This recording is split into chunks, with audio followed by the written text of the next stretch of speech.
Today we have Rasmus Kyng, who graduated from YINS a couple of years ago and is presently an assistant professor at ETH Zurich. So, please, Rasmus. All right, thank you, Dan. Yeah, it's very exciting to be, kind of back. I miss the place and the people even more, but it's nice to, get to do it this way. I should just try to share my iPad.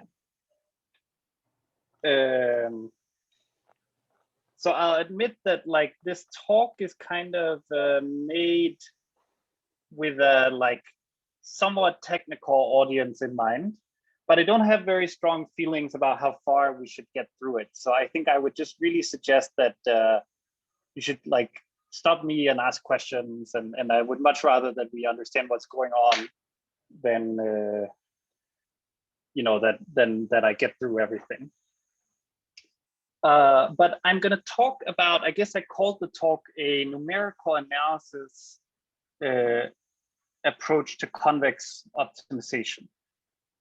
And this is because we're going to talk about some developments that I've been working on quite a bit the last couple of years that really make some problems in convex optimization look a lot more, the algorithms look a lot more like how we do things in numerical analysis, where we're solving a lot of different kinds of linear equations.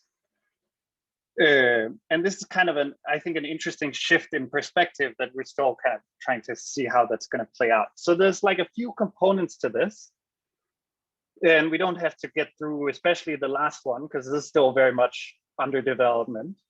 There's a new approach to non-smooth optimization.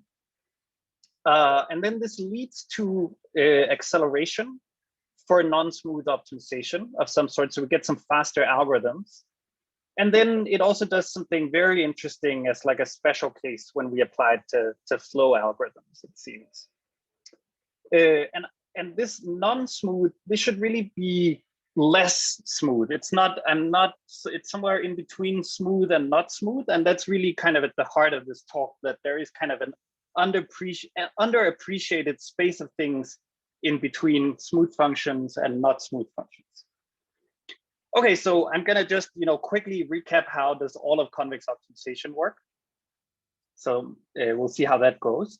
So in optimization, we have this kind of utopian idea that we're gonna have one solution to all of your problems, just one way of solving everything, or at least a very general way of solving a lot of things. And the idea is that we have some solution domain, we'll call D, which is a subset of D-dimensional reals, so just D parameters. And we have some cost function, which takes an element of our solution domain and returns a cost. And we want to find a solution that minimizes the cost. Okay, and the idea of optimization is that we're going to start with some initial solution x0, and then we're going to somehow improve it. That's not very much of an idea yet. And we're going to zoom in and focus on convex optimization, which is kind of the special case of optimization where we usually get a lot of provably correct and analyzable algorithms. And what's a convex function? It's where we have our cost function. It's this blue thing here with some solution x. And I think any line here, that tangent line to the cost function, sits below it everywhere. And then one of the nice things about this is that if we have a tangent line at an optimal and local minimum, then that line tells us that all of the function is above this local minimum tangent line, which is flat. So then we get that local optimality implies global optimality. So that's kind of the land that we're in. And then in convex optimization, there's a big divide between how we do smooth optimization and non-smooth optimization. So now I want to understand, what does that mean? So to me, smooth optimization is stuff like a cost function f of x is equal to x squared. And what's important about this is that the gradient of f exists everywhere, and it's not changing too quickly. So the derivative of f exists, and it's not changing too quickly. And this tells us that if we make a Taylor series approximation, then we can look at f of x plus some update delta make a Taylor series approximation based at x, and say this is approximately equal to f of x plus the derivative at x times delta plus the second derivative times delta squared over 2, and then there's a third order term. Okay, let's write that for a multivariate function. Then it just says we want to sum over our I coordinates. The first order changes in the function are coordinate times gradient in that coordinate, or derivative in that coordinate. And the second order changes are we take two coordinates, their product times the second derivative with respect to these two coordinates. So we get a sum over all such pairs. And then there's a third order term. That's our Taylor series. Okay, and this kind of suggests that maybe a reasonable way to take a step is to say we have the ith coordinate of our update. So we're trying to change from x to x plus delta. And we're going to set it to minus the derivative in that coordinate. And then we're going to scale it down by a lot. And then hopefully if we scale it down enough, we can ignore the later terms. So we can say this doesn't matter, just this term that matters. And then we get that the progress that we make, if I summarize this vector up here of derivatives as the gradient. So here I'm just going to write a vector of all of the derivatives with respect to each coordinate. Then we get that the change in the function from, if I step from xk to xk plus 1, given by this update of step a little bit in the negative direction of the derivatives in each coordinate, the function changes by minus epsilon times the 2 norm squared of the gradient, which is just what we get by setting this minus the gradient up here in each of these changes, in each of these deltas, okay? And this is what's called gradient descent. And this is kind of like one of the main ideas for how we might do convex optimization is we just keep doing this. And our function gets better and better. So this could be a good place to ask questions if we're not familiar with this basic idea.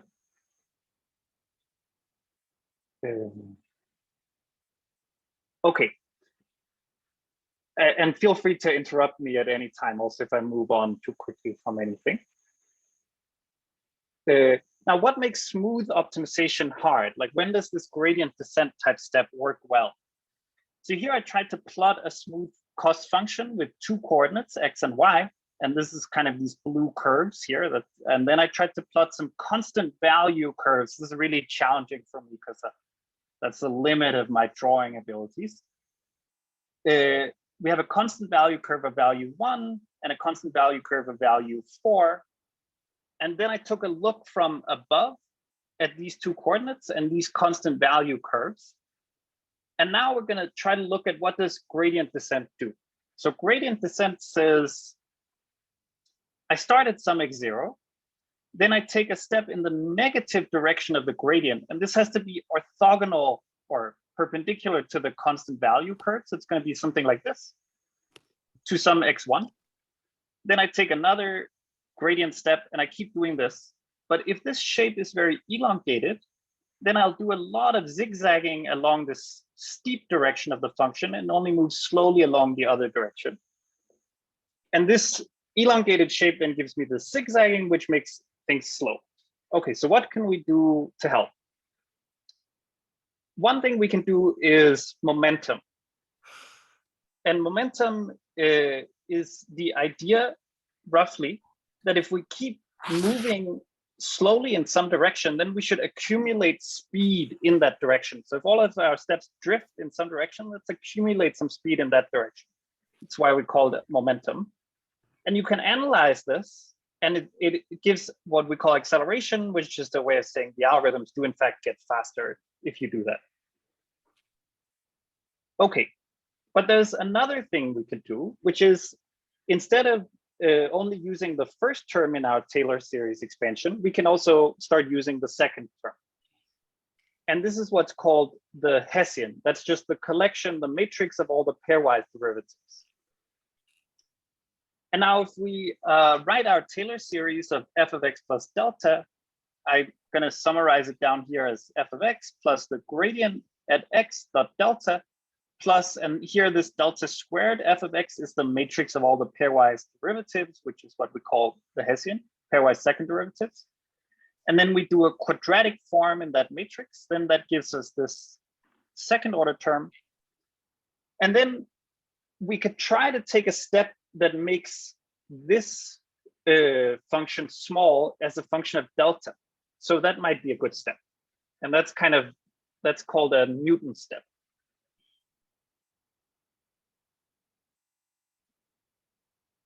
Okay. But this turns out to require us, so if we want to minimize that Taylor series expansion with respect to delta here, and maybe we also have to scale it down to make this Taylor series approximation work well, but this is roughly what we might do. Then we end up needing to solve a linear equation in this Hessian matrix, namely that the update we want to take, delta star, solves the following linear equation. Hessian matrix times delta star is minus the gradient. And then that means that if we solve a linear equation here, we can get delta star, this update that's optimal with respect to this, looking at two terms of the Taylor series. And the nice thing about this is that we can switch to a different type of algorithm for solving this linear equation. So we can solve this with Gaussian elimination, which is sort of the one main way of solving linear equations, which there's a whole family of things that I won't talk about. They're called direct methods, but this is a very different family of algorithms than gradient descent. We can think of them as using the fact that for linear equations, we can get sort of a closed form expression for minimizing over one variable at a time. So it's a very different type of algorithm. And then when we leverage that, what does it buy us? It buys us that it sort of rescales the solution space so that instead of having this elongated shape that we had before, it looks more round to us as we take the step, and then we get less zigzagging. So the Hessian kind of gives us a rescaling that makes us sort of notice that the function is curving more in some directions than other directions. This makes the shape look more round, and we move faster. And it turns out that when you have very, very elongated shapes, this is basically the only thing that works. So then you can't really do gradient descent anymore. Okay, so that was smooth optimization. Do we have a question? So just a quick question that, so do you think that this numerical analysis approach can also help in, say, if we are just restricted to first order optimization, what can we say about it? That's a good question. Yes, there you could probably invent a setting where that would be the case, but as I get into it more, you'll see that it's really sort of about doing something a little bit more than second order optimization in some ways. So it's actually kind of going in the other direction. We're going to find something that's a slightly harder problem than second order optimization and use this as kind of a new primitive. Okay. So it's really about going in the other direction, making things a little bit more elaborate than second order optimization. All right. Okay, so what's non-smooth optimization? I said that was kind of the other, but thank you for the question, by the way. This is good to help us kind of ground where we are. What's non-smooth optimization? So to me, this is functions. So here's a cost function that have sudden changes in their gradient. So here we have f of x is equal to the absolute value of x. The gradient changes very, very suddenly at this point. And I also tried to draw another example. F of x is the max of x and y with two coordinates here. I tried again ambitiously to draw this function of two variables and draw some constant value curves. And we see these constant value curves over here.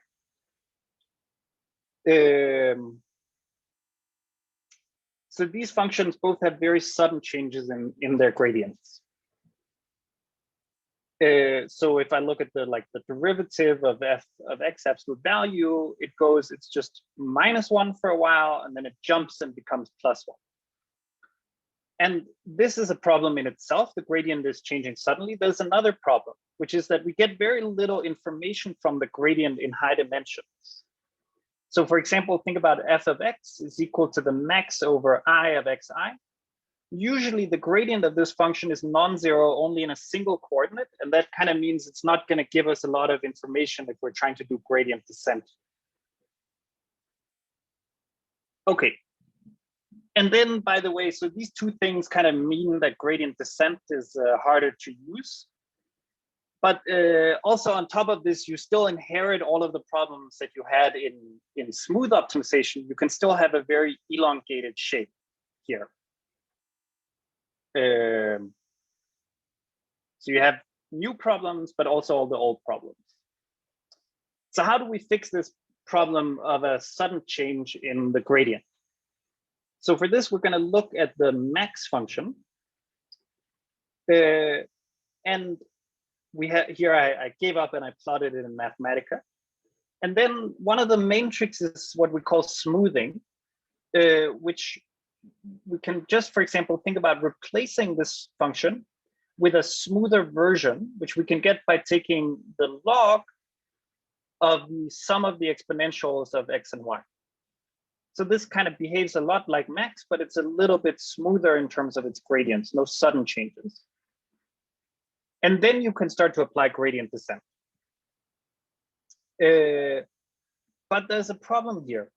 So the smoothness error trade-off, so meaning that if you want your gradient descent to be fast, you have to introduce a lot of smoothness, but then you're kind of starting to look at the wrong function. This trade-off tends to inherently give low accuracy. So if you're trying to get to an epsilon error solution, you need 1 over epsilon steps. Okay. I don't think we want to look too much at why the softmax works. I think it's quite believable. Okay, there's a second approach which we have to, or which is basically the main thing that we do when we're trying to build high accuracy algorithms for non-smooth problems, because in this case we can't afford this smoothing approach, which gave too much error. And this second approach is broadly called homotopy. And we can think of it as kind of a weaker smoothing of the problem. But then you have to, because you only smooth it more weakly, you have to pay a price, which is somehow you end up solving a lot more problems to get anywhere. But what you gain is that you're able to build a high accuracy algorithm. So here I want us to think about a function which is just 0 when x is below 1 and then jumps to infinity. So to me, this is like a pretty reasonable convex function, but this is basically just telling us that you have a bad solution if x is greater than 1. So this is kind of an archetypal non-smooth function. So one approach to homotopy is that we're going to replace this function, which jumps from 0 to infinity, with something that jumps more slowly from 0 to infinity. So an example here could be logarithm of 1 over 1 minus x, but the details of this function are not so important. This is just a function that blows up to infinity as x approaches 1, but it doesn't blow up too fast. And now we can imagine that if I wanted to, for example, minimize a function subject which had a bunch of terms like this, then I could replace these terms with a barrier like this. And then I might have to scale the barrier to introduce some kind of not too high amount of error in my solution. If my solution is close to the boundary, I have to scale the barrier very small. Okay. But it turns out that these functions are not so well behaved, and this is going to be an issue. So they're still not very smooth. But let's see how we can try to use them. So suppose we want to solve minimize over x and y minus x plus y. So this just means you want the sum of x and y to be as large as possible, subject to a constraint x is less than 1 and y is less than 1. So that means that we're not allowed to be out here where either x or y is less than 1, but is greater than 1, sorry. So large that we reach out where we blow up to infinity in terms of our cost. And we want to be as far in this direction otherwise as possible where the sum of x and y is large. So the optimum is going to be right here. How are we going to do this with these functions that smoothly approximate blowing up to infinity? So we get rid of these two constraints, x less than 1 and y less than 1. And then we add in these functions which blow up to infinity, but more slowly. And then it gives us these cost curves here from these functions that sort of say you want to stay away from the boundary. But if we can scale them down very small, it might still end up being the case that, say, the optimum is here. If they were less scaled down, maybe the optimum is here. So we want to scale these functions down as much as possible. Okay. Now let's call this combination of the real cost function and these things that we put in instead of our constraints, which I'll call barriers. Let's call this whole thing the cost function with parameter c. So we want c to be as small as possible so that this kind of is close to the original function, subject to this constraint. Okay, so that was like a lot of setup. So now this would be a good time to ask questions if this was not clear.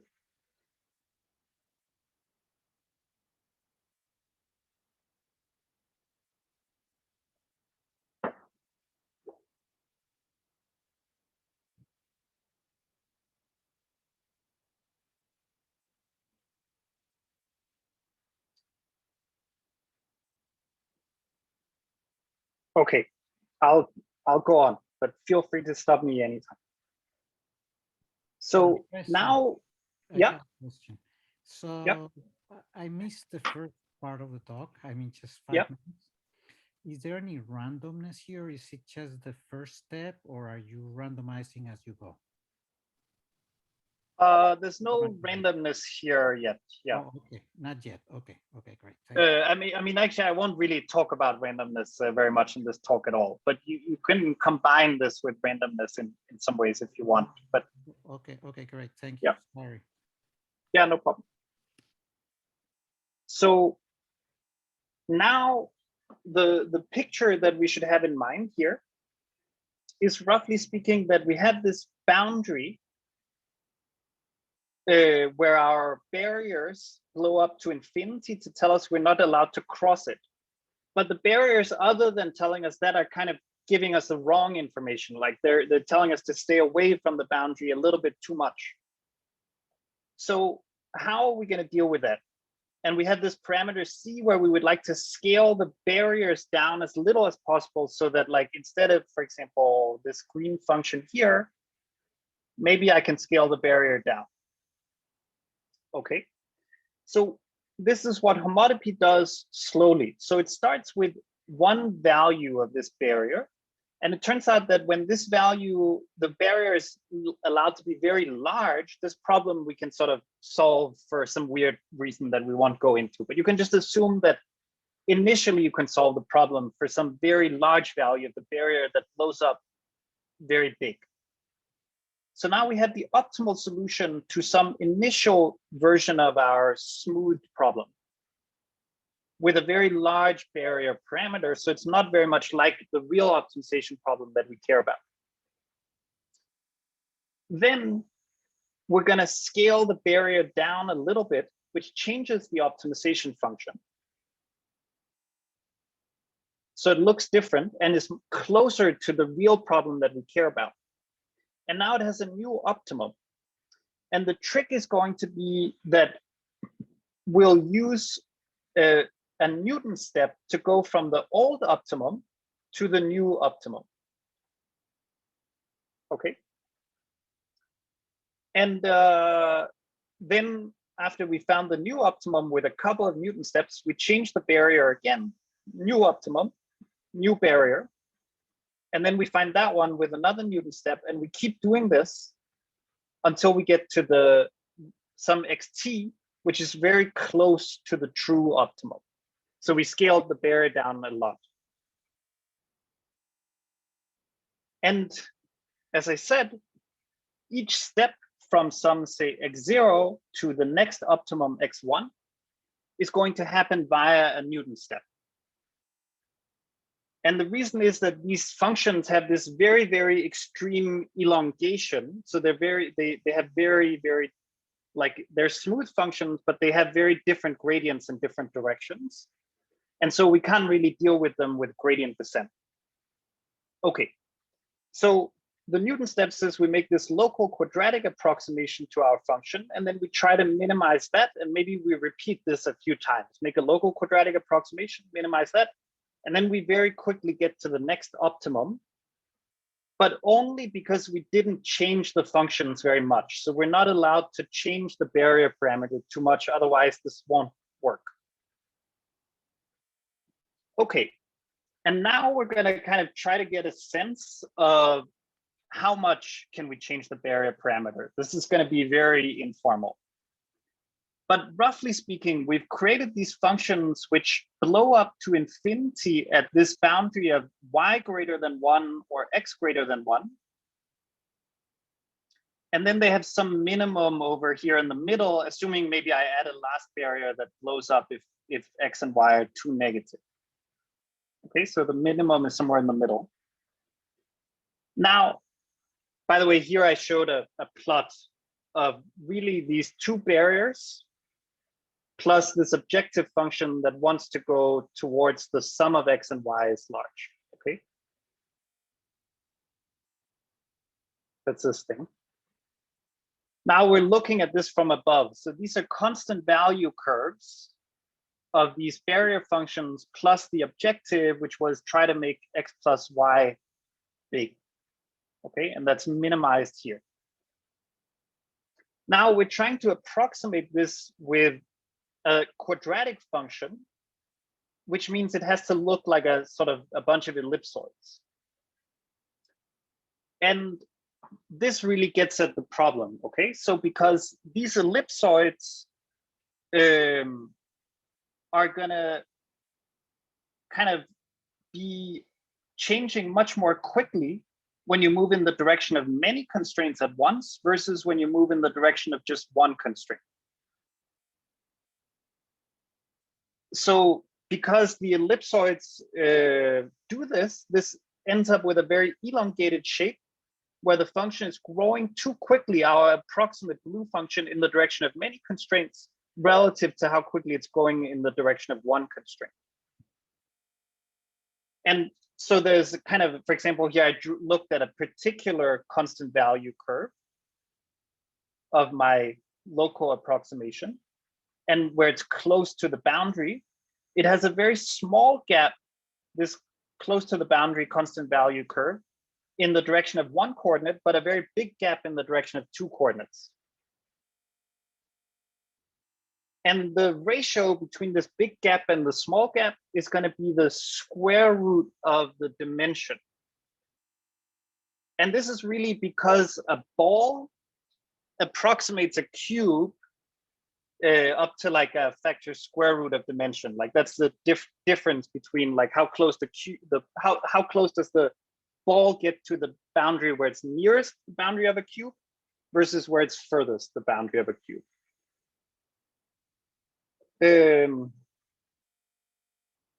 Okay. And this ends up meaning that my Newton steps, in order to guarantee each Newton step staying kind of inside this region where we want to be, I need to only change my barrier parameter by some square root dimension each time. It's very informal, but it ends up meaning that I need to solve square root dimension number of Newton steps in order to make the barrier really, really small. So like this barrier parameter, I get to change it each time, but I have to change it very little. It's somehow related to the fact that the Newton step doesn't approximate the real function very well up to this ratio, square root dimension. So, okay, there's too much going on this slide. The conclusion is just we need square root dimension of these subproblems solved in order to get close to the true optimum. Okay, now Rennegar was the one who got us the square root dimension number of Newton steps via these functions that blow up to infinity. It got us an analysis of this that gives the square root dimension number of Newton steps. And he showed that you can use this to solve linear programs with square root dimension number of Newton steps linear equation solves, like in terms of number of constraints, really. And then, so okay, this is like the main fast in theory algorithm that we use to solve linear programs. Now, and it's really it's really one of the only sensible polynomial time algorithms that gives us a high accuracy solution for linear programs. Nesterov and Nemirovsky in '94 showed that actually this algorithm, this kind of approach can do a lot more. You can basically get a high accuracy algorithm for almost any kind of convex function that you can imagine. But there's kind of a big downside to their approach, which is that the way that they think about this is, roughly speaking, that they take any convex function and then they say, well, it's not as bad as hard constraints. Like all other convex functions are less bad than this function that blows up to infinity at some point, which is my way of plus infinity here, 0 here, of encoding a hard constraint, which is how I do linear programs. So they compile everything else in convex optimization to hard constraints, and then they get us a high accuracy algorithm. Okay, but is that really the way to do everything but linear programming? It turns out the answer is probably no.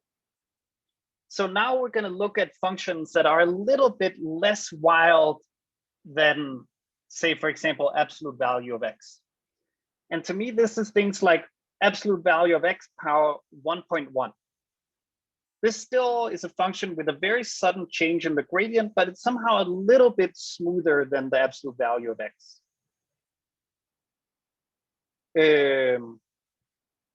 And more generally, we can think about functions like we have f of x, and we want to do p-norm regression, which is we have some ax minus b, where this is an over-constrained linear equation. And then we want to minimize the p-norm power p of the difference between ax and b, which is an equation we can't solve exactly because it's over-constrained.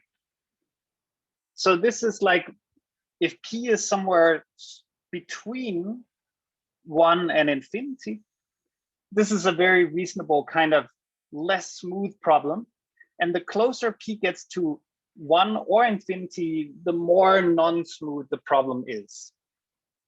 And this is one of the things that Nesterov and Nemirovsky told us we can solve to high accuracy with these barrier methods in '94. But they had to treat it as though it was hard constraints. And we're going to stop doing that in order to do better. So they said, if I have m rows in this linear regression problem, I can do square root m Newton steps or linear equation solves in order to solve this problem. Okay, now, in order to move to sort of the new kinds of algorithms that we're going to do instead of homotopy, we need to do a quick detour into the land of numerical analysis and look at how we solve linear equations there. And here there's an idea called iterative refinement. And this says that if we can solve ax equals b approximately, then we can solve it to high accuracy. This actually kind of needs a bunch of conditions on what do I mean by approximately, and maybe it's hard to do it for some kinds of matrices, but it's still a very general idea. And the trick is that you try to solve this linear equation approximately, then you say, okay, I got my approximate solution x0, and x0 times a is not exactly equal to b. So let me look at the difference. That's I'll call b1. So then I'm going to now solve a new linear equation. Ax prime, or I could call it x1, is equal to b. But again, I'm going to solve it is equal to b1, which is sort of the error term that I had left over from before. And then I'm going to solve this linear equation. And I get a correction. If I solve it approximately, it won't be exactly a solution to everything, but I get a correction that tries to correct for my previous error, this x1. Now I look at the difference between my sort of overall solution so far, which is the solution, sum of the solutions to my previous equations, and the thing that I really wanted, which was b. And I have some leftover error. And then I solve a new equation for that leftover error. And my approximate solution to this will be x2, which is another correction. And I keep repeating this. And under some kind of reasonable conditions on what it means to solve approximately, this will converge extremely fast. So I'll get to epsilon error in log 1 over epsilon iterations. Now, we can view what's going on in terms of a quadratic function. So let's think about f of x is equal to ax minus b. That was the linear equation we wanted to solve, 2 norm squared. So this will be minimized when x is such that ax minus b is 0. And then we can do a Taylor series approximation of this thing, which will actually be exact because it's just a quadratic function. So if we go out to second derivatives, it's an exact thing. And now, when we solve the linear equation approximately, one way to think about what's going on is that we solve with a slightly wrong Hessian. But it turns out that so if we understand the way in which we're creating errors, then we might be able to say that despite having some error in the linear equation we solved, we minimized a function that was not much larger than our true function and also not much smaller than our true function. And so we get some kind of upper and lower bounds on the real function that we minimized, which was wrong, but which tell us that the real function we minimized, because we had the wrong Hessian, was not too far from the one we wanted. And so we're going to actually make a lot of progress on this quadratic function. Okay. So that's iterative refinement, one perspective on it. Okay, now we're going to say, what if we look at a p-norm regression problem instead? So I think this is not a helpful comment here. So now in order to get an exact Taylor expansion, I need to go out not just to a constant term, linear term, quadratic term. I need to go all the way to the pth derivatives of my function. Okay. And now we're going to talk about approximate solutions to this kind of Taylor series expansion, which will have the same property that they behave in a way where we can control that they behave like a function that sits both close to our real function above and below. Okay. So we're going to try to generalize this iterative refinement to these p-norms. So we look at this Taylor series all the way out to power p. but it's kind of a little bit much to deal with all of these derivatives, like in multivariate things. So I'm going to just focus on one coordinate. And I'm going to assume that I start with x being 1. And I want to update from x to, and this is 1, x plus delta, which is now 1 plus delta. And I want to look at a Taylor series expansion based at 1 of 1 plus delta power p, which is like my p norm up here. And this Taylor series expansion now goes all the way out to p. And then it ends there. And it's exact. And now the crazy, crazy thing that happens is that we are going to be able to say, I can get a good approximation of this function if I take the linear terms, the quadratic terms, and the p term. Okay. And once you draw this in MATLAB, it actually becomes obvious that it has to be true. We're going to compare a function 1 plus delta power 4 to its linear approximation, so constant plus first derivative,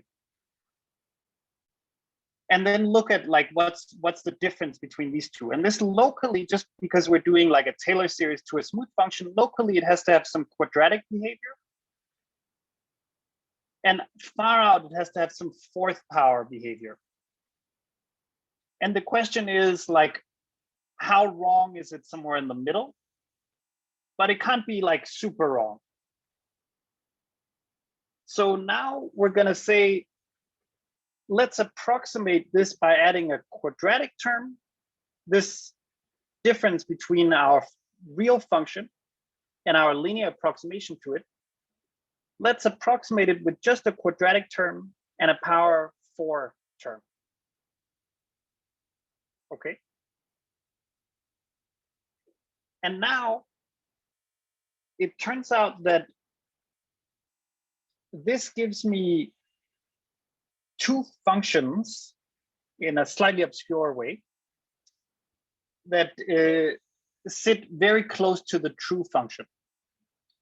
So I can either scale up my linear and quadratic terms by say 2 to the p. Now this function 1 plus linear plus quadratic plus power p sits above the true function, which was 1 plus delta power p. Or I can scale it down by 2 to the minus p, and now it sits below.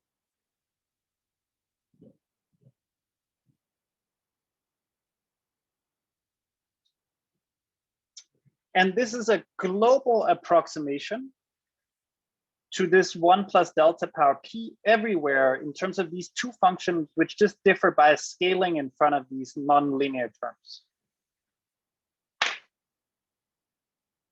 And this means, it turns out, that if I can minimize,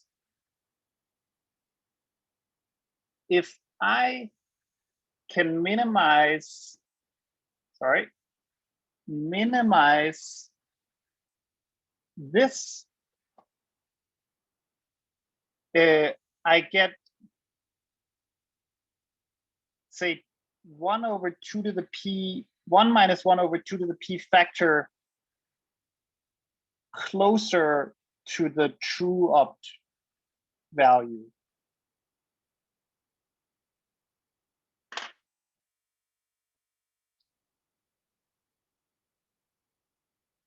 Okay. Now it's really, really not clear what this has brought us. So I like told you like a story about like crudely solving linear equations, which we viewed as a quadratic optimization problem. And then we could say that if there were upper bounds and lower bounds, then this crudely solving the quadratic optimization problem would converge quickly.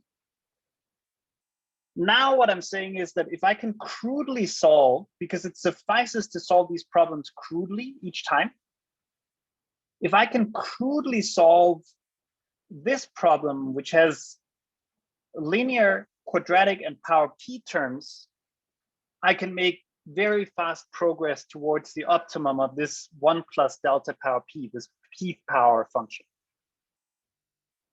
And the real trick here is that we went from trying to find, say, very accurate solutions to saying we can make progress by finding very, very crude solutions. And that's because these two functions, which are just differing by some scaling here, they give us very tight upper and lower bounds on the true function. And then it suffices to take a step that's good with respect to one of them. And it doesn't really matter which one you pick. Okay. And now we should compare this to the old method, which was homotopy.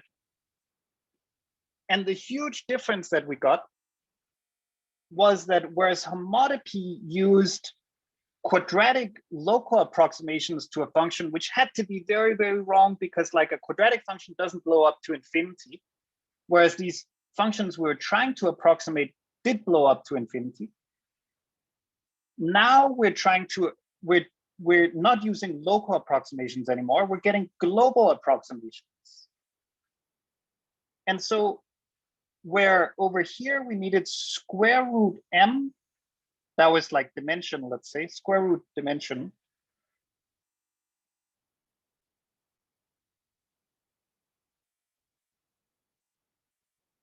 Times log 1 over epsilon Newton steps. Here on this side, we just need log 1 over epsilon iterative refinement steps.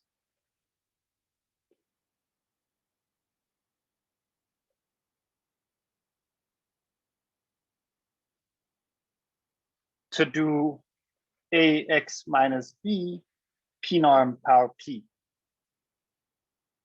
Okay, but there is something that I haven't told you yet, which is how the heck are we gonna actually get crude solutions to these approximating functions? But what we bought in the meantime is we now are just looking for crude approximate solutions. And that means that we can start to go into that whole land of algorithms that only give crude solutions, which I talked about before. So when we were doing non-smooth optimization, we could do the smoothing thing if we were okay with getting just crude solutions. And now we're okay with getting just crude solutions. So now we can do smoothing. A quick question. Do you lose a factor of, say, 2 to the p in the running time also? Absolutely. Absolutely. Okay. Sorry. I should have written that here. And actually, thank you, Dan. Good question. And there's a later paper by Sushant Sachdev, also a YINS alumni, that shows that if you think a little bit more carefully about how these functions behave under rescaling, then this thing becomes a factor p instead of 2 to the p.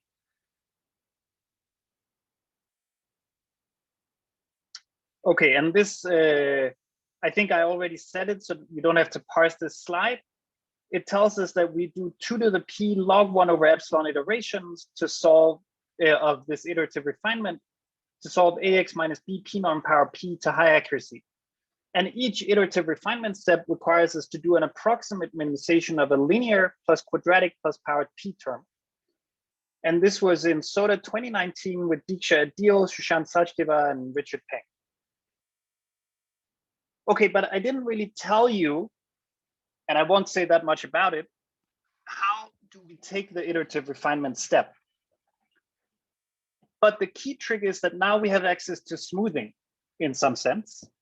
And one approach to think about smoothing, because we're just looking for crude solutions, it's what's called multiplicative weight methods.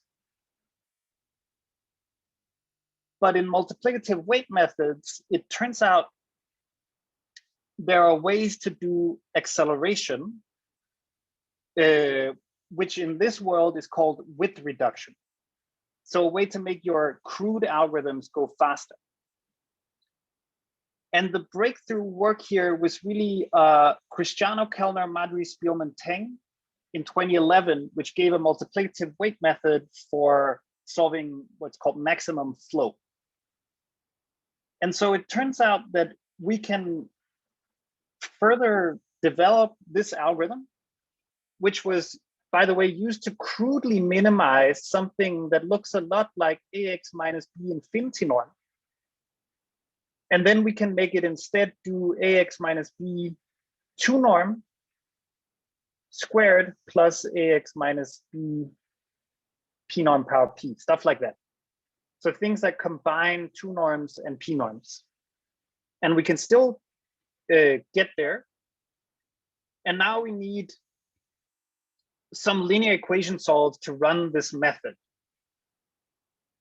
Okay, so how many linear equation solves do we need to run this multiplicative weight method for crudely minimizing this mix of power P and power 2 stuff and linear stuff too? Okay, so it turns out that in order to do one of these iterative refinement steps, we need number of constraints, which I'm calling M, power some coefficient linear equation solves.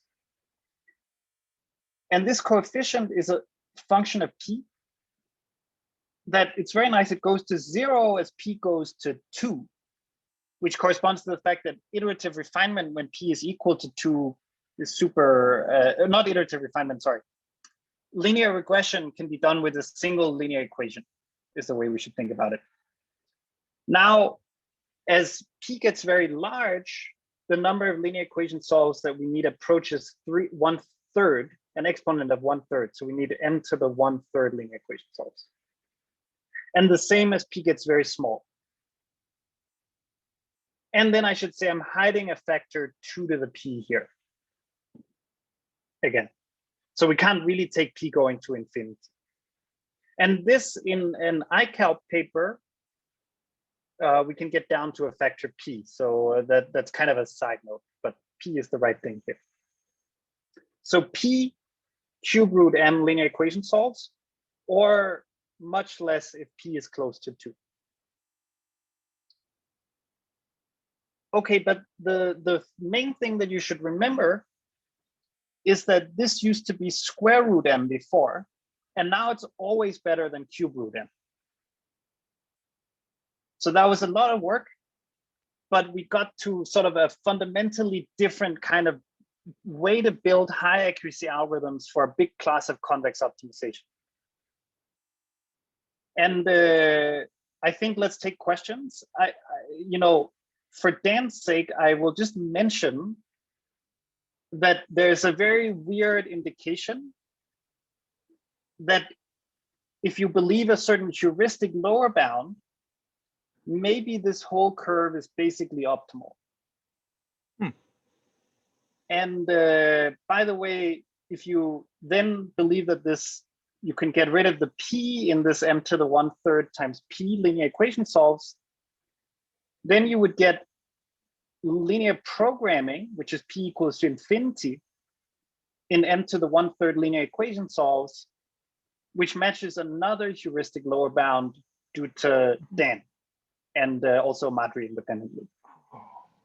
And I have no idea if that's real, if these, because these are heuristic lower bounds, or at least they don't apply to randomized things. But I just wanted to mention that point. So I think that's all I have to say. Cool. Thanks. Well, okay, so you left us with some time for questions. Yes, yes.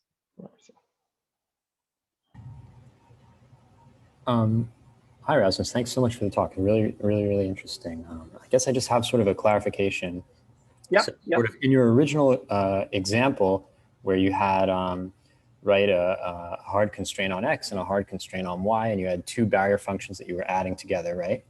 So the problem seemed to be that so as you approach sort of at an angle, right? Yeah. You get the sum of the two barrier functions, but you don't understand that they're interacting to produce something like a really, really fast growth in that sort of diagonal direction, right? That was your sort of, yeah, that's right. That was the root of the problem. And so I guess in your explanation of your method, right, you talked about 1 plus delta to the p. So that was in one dimension.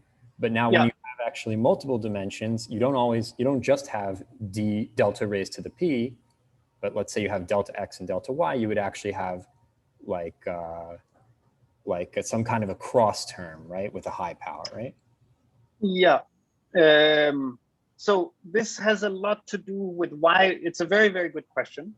This has a lot to do with why we need to do a linear equation solve a bunch of times in order to approximately minimize these crude functions.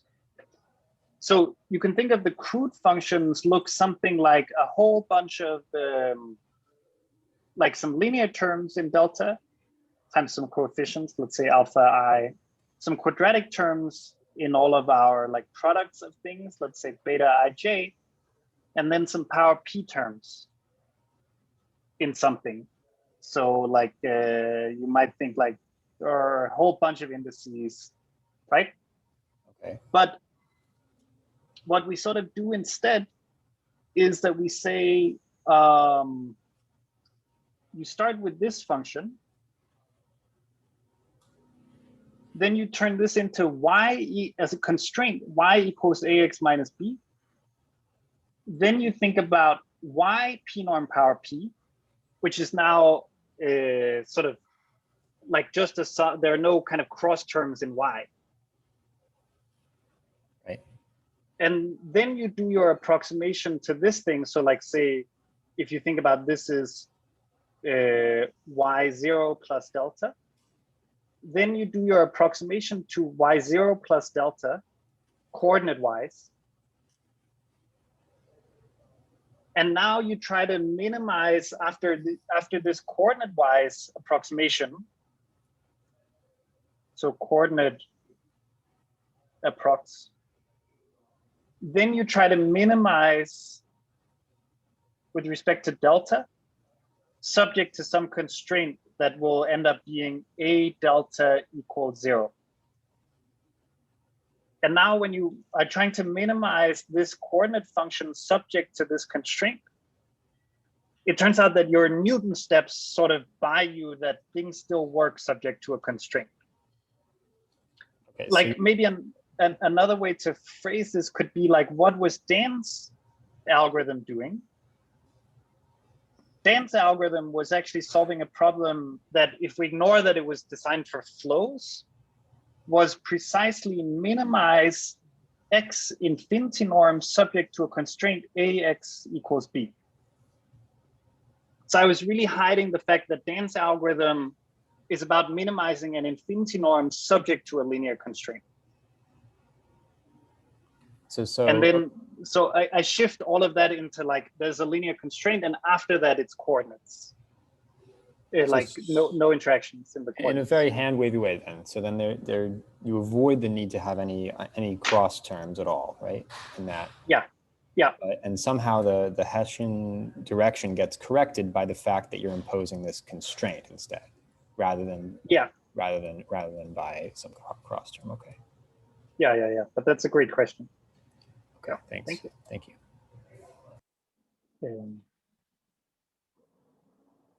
Maybe the other natural question is, you said that somehow this had been used in some other work that you weren't going to mention, and I don't remember what the other work was, but do you want to say a sentence about it? Yeah. So kind of 2 papers by, let's scroll to the end. First, one paper by Yang Liu and Sidford, and Aaron Sidford at Stanford, and then a follow-up paper by the same people with an independent publication by Kathuria. They used our algorithm in the p-norm flow setting, where so there's an important intermediate step for p-norm flows.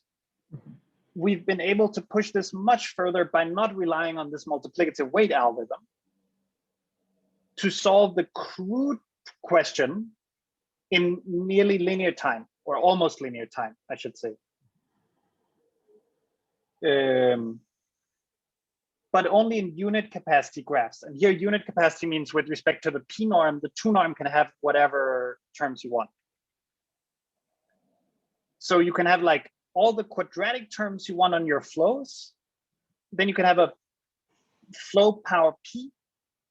And then you can route a flow that minimizes sum of squares plus sum of flows power P. But only with unit capacity terms on the P norm. And now they figured out that they could take this and they could plug it inside Madri's algorithm for solving unit capacity maximum flow. And then they could use that as, instead of where Madri takes Newton steps, they take these quadratic plus P norm steps. And then they get a number of edges power 1 plus 1/3, 1.33 time algorithm for unit capacity maximum flow. And this is really, I think, kind of amazing. I mean, this was a big part of the motivation for studying this in the first place, but you know, they got there. It's really wonderful. And now a big question is, can we do this without the unit capacity restriction for both one and the other? And at least for P norms, I think the answer is yes. So we're working hard on that. Cool. Okay. Well, thank you very much. Yeah, thank you. Informative talk. Good to see you back see in you. theory around YINS. Yeah. Or virtual YINS. Virtually YINS, yeah. Yes. And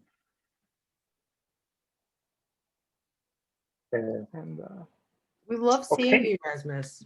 Yeah, it's good to see you. You'll come back in person soon. Yeah, absolutely. cool. Okay. Well, this was great. We're gonna edit it and put it up on YouTube. Yeah. Sounds very good. All right. Yeah. Well, be well. I'm glad to hear you're getting your second vaccine. Yeah. I'm glad that you'll be well too. Thank you very much. Dan, I'll just tell you, I'm sending you a bunch of emails soon about Laplacian code. Just things are still happening. Cool. Okay. Yeah. I was just debugging the SDDM thing this morning. Oh, okay. The reduction, this is not so interesting for anyone else, but the reduction assumes at the moment that if you're doing SDDM, that you get a connected Laplacian. Oh.